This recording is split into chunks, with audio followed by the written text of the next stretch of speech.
bienvenue au Club Éco spécial Talent du vin. Ce soir, nous recevons Claire Ballarin. Bonsoir. Bonsoir. Vous êtes responsable du service Œnotourisme pour le groupe Bernard Magret et vous étiez ce soir parrain du prix Œnotourisme pour les premières éditions des Talents du vin. Quelles sont les actions qui sont menées dans ce domaine au château Pape Clément, votre vaisseau amiral dans le groupe Bernard Magret? Alors, nous, on a développé l'activité œnotouristique il y a 7 ans en créant une agence de voyage avec une licence qui s'appelle Bernard Magret Luxury Wine Tourism. Et donc, on a plusieurs types d'activités en termes d'œnotourisme. Des activités classiques comme des visites guidées allant de 20 € à 99 €, suivi de dégustation systématique. On a des animations, tout un projet d'animation sur l'année qui suit un petit peu le calendrier de ce qui se passe à Bordeaux et de ce qui se passe comme des fêtes de Noël dans la région, avec des brunchs, des pique-niques, des soirées au flambeau prochainement pour l'été. Voilà. On a également une partie hébergement. Donc on est chambre d'hôte depuis peu. On a de l'hébergement au château Pape Clément, au château Fontbroge à Saint-Émilion et au château La Tour-Carnet dans le Médoc. On a également des séjours de prestige sur ces différents vignobles avec un positionnement plutôt haut de gamme, avec des sorties en hélicoptère, des transferts en Rolls-Royce. Et le lien sur tous ces séjours, ça reste le vin. C'est des gens qui sont amateurs de vin. Et on a la chance d'avoir 4 grands crus classés qui appartiennent à un seul et même propriétaire. Donc sur 3-4 jours, on peut voir les 4 appellations les plus prestigieuses de Bordeaux. Qu'est-ce qu'on a d'autre? Des salles de réception sur chaque domaine. Donc on organise des événements privés et professionnels. Et voilà. Et puis d'autres idées qui vont pas tarder à voir le jour. Qui émergent. Voilà, exactement. Le tourisme, c'est quelque chose qui est aujourd'hui important. C'est un vrai relais de croissance pour le groupe. Alors, pour moi, le no-tourisme, c'est incontournable. Il y a 7 ans, on était un petit peu les pionniers, tout simplement parce que M. Magret avait des vignobles à l'étranger et donc avait ce regard sur ce qui se passait en Rioras, ce qui se passait en Napa-Vallée. Il a voulu dupliquer ça à Bordeaux, il y a 7 ans, pour visiter des châteaux et des grands crus.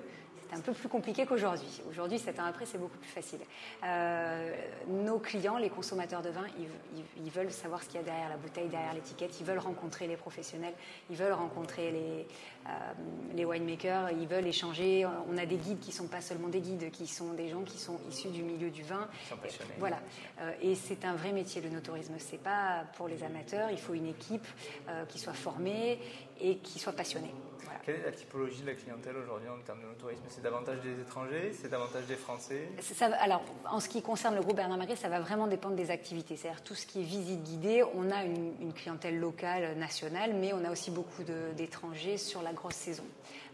Pour tout ce qui est hébergement au château et séjour de prestige, c'est à 95% des étrangers qui ont des étoiles plein les yeux quand on leur dit qu'ils vont dormir dans un grand cru, qu'ils vont dormir dans une Bacchus du 19e siècle. Tout ce qui est réceptif, c'est plutôt local et un petit peu parisien.